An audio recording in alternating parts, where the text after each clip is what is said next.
What's up, people? NY Jagz. So I've decided that, I'm just going to go ahead and conduct my own interview here. Got some emailed questions that my team has taken, and we're going to field these questions and conduct this just like a normal interview. So, I'll go ahead and go right off the bat with the how did you prepare for the 2012 draft? Well, it's pretty simple. Contrary to the rumors out there of the the fantasy football for dummies books, the real truth is that I actually had a hand in writing those books. It's not information that we like to put out there, but it is what it is. Preparation was simple. You just know who's who. You know who to draft. That is what it is. You watch the games. You watch the preseason. You follow everything closely. It was with a watchful eye. But it is what it is. Just one of those things that, at the end of the day, though, it's fantasy football, people. It's a coin toss. At the end of the day, you try to make the right decision, but your man goes down hurt week 1, your whole season's finished. So, whatever. It is what it is. Question number 2, anonymous emailer.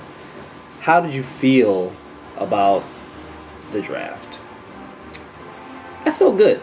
I took a little scrutiny going throughout the course of the draft early on, drafting the 2 powerhouse wide receivers that both played for the Atlanta Falcons, but I think I'll be laughing at the end of the day. I think it was a bold move, and I'm satisfied with it. I'm very satisfied with it. I think the draft went well overall. Everybody was very vocal. Usual stuff. Everybody in this league is really brings the shit talk, and we have a lot of fun. So the draft went well, and I think it'll take me into real deep in the season with a winning record. And that's all I have to say about that. So moving on. Question 3: how do you feel about the being awarded the best draft by Yahoo? I gotta say, I'm not surprised. You go out there when you start your roster with Aaron Rodgers. Thank you, by the way, for letting him fall to me at number 3. But when you go out there and you have Aaron Rodgers, best quarterback really in the league, fantasy-wise, and in the actual NFL. What can you say? When you start off with that, and you can bring him back with 2 potential top 5 receivers, and you bring it in with another potential top 5 tight end when he's healthy. It's hard to not be awarded the best draft. It's hard to not be awarded the best draft. You look at a guy like Peyton Hillis, who, going over there to Kansas City, playing with brittle Jamal Charles, who could go down at any given moment on any given play. He might actually reach double-digit touchdowns this year, and that would really be a steal for where he was drafted.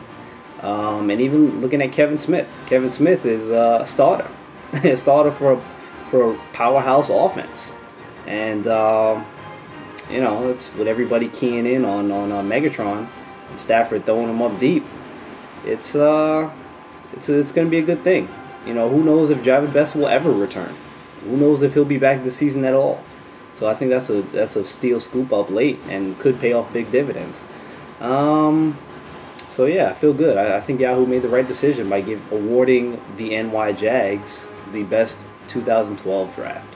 So moving right along, and we now have segued from questions, and I am now personally fielding my own thoughts and feelings about specific teams out there, only because, hey, what would be the NWFL without some little shit talking, right? So first of all, week 1, I got Paul. I'm just going to put this out there. Paul, you're in for trouble. You're in for trouble in this first week. And if you think anything other, you, sir, are mistaken. That's all I have to say about that. Paul, you made some good picks, but I don't know. I don't know if you're going to crawl above 500 this year. We'll see. That remains to be seen. I'm going to segue to the biggest shit talker that we have in this league, Mr. Luke. I'm just going to, segue right on over to you because, hey, you talk shit, you like talking shit, and it's fun, and we all go back and forth, so here it is, sir. I don't play you in any of the rivalry weeks, so there's no rivalry attacks here, but I will say this. You're starting Martellus Bennett at tight end. Wow. That's all I got to say about that. I'm just going to move on from that. I mean, you got Ben Jarvis Green Ellis. It's Ben Jarvis Green Ellis. He's one of your starting running backs right now. If you really rolling him starting week 1, it's kind of sad. I know he's a starting running back, but it's Ben Jarvis Green Ellis. That is what it is. Go for what it's worth. Vincent Jackson. Josh Freeman is not great. We've seen that. He looks like he's taking some regression.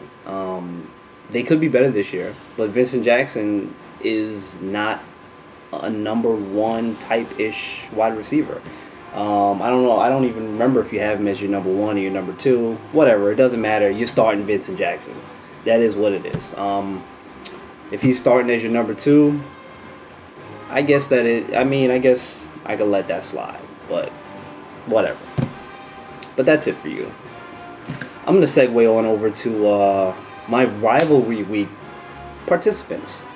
Mr. Brad, I got you week 5. So, and I will say, changing your name, you get, I will say that's probably the better thing you've done here over the past several days. What is it? Royster 59? That is pretty clever. I will give you, you might have come out of the, going into the season, the best name award. I like that. That's clever. It's a little quip, segue, play on words, and a lot better than the mismanagement, although that's probably a more accurate name for your team, and I can see why you kept it for so long. But your team, sir, I don't even know if your team's going to make it to week 5. Because first of all, you got Vic, and Vic is hit or miss. Vic's going to give you 30, or he's going to be sitting on the bench because he's hurt for 4 weeks. You got Run DMC. Same thing. Run DMC could be a PPR monster, which he is when he's on the field. When he's on the field. Des Bryant, he may or may not get arrested by week 3. So potentially, you could have none of these guys by the time we reach our matchup week 5, and then you'll be rolling with Wes Welker, and then I'll just destroy you. So that is what it is. We'll see. It could go either way. You could be rolling in deep by week 5, and it'll be a pound-them-out matchup. We'll see what happens with that. But that is what it is. Week 12, Titone, my man Tony. I don't got a lot of shit talking for Tony because he doesn't talk a lot of shit. He just lets his play speak for himself. Me and Tony go way back. It is what it is, Freeport track and field. But Tony, you're starring Eric Decker and Justin Blackman week 1. Come on. I love my Jags, and Justin Blackman I think is going to be a beast eventually, but you're starting Justin Blackman week 1. I don't think that's a good look. I just don't think that's a good look. You got a rookie running back out there. I don't know. Your team might be in shambles. By week 12, you might need a win. You might have to keep that name. You might have to keep rolling with that. That name might have to stick for a little while longer. But that is what it is. That's all I got to say about that. I'm not going to break down everybody's team and get into that. That's silly. Y'all already going to come break down my team because of the video. Say whatever you want, but the 2 beasts in Atlanta is going to be wrecking y'all every week, week in and week out. They're going to be doing havoc. If it ain't going to be one, it ain't going to be the other. And some weeks it's going to be both. But they're going to be getting theirs. And what can you say? It is what it is. Say what you want. But it's all love. It's all love. And if we didn't have this, then this shit would be boring. Let's keep it real. So, yeah. So that's the NY Jags with your public service announcement. Special interview coming to you post NWOFL 2012 draft. Season starts Wednesday, boys. Boys and gals. I'm excited. So I'm ready to get this rolling. You should be ready to get this rolling. And just as a quick sign off, if you guys really want to get it cracking, this is what it is right here. What y'all know about that? Y'all know shit about that. Y'all come to the crib and get wrecked in this right here. Alright, Jags signing off.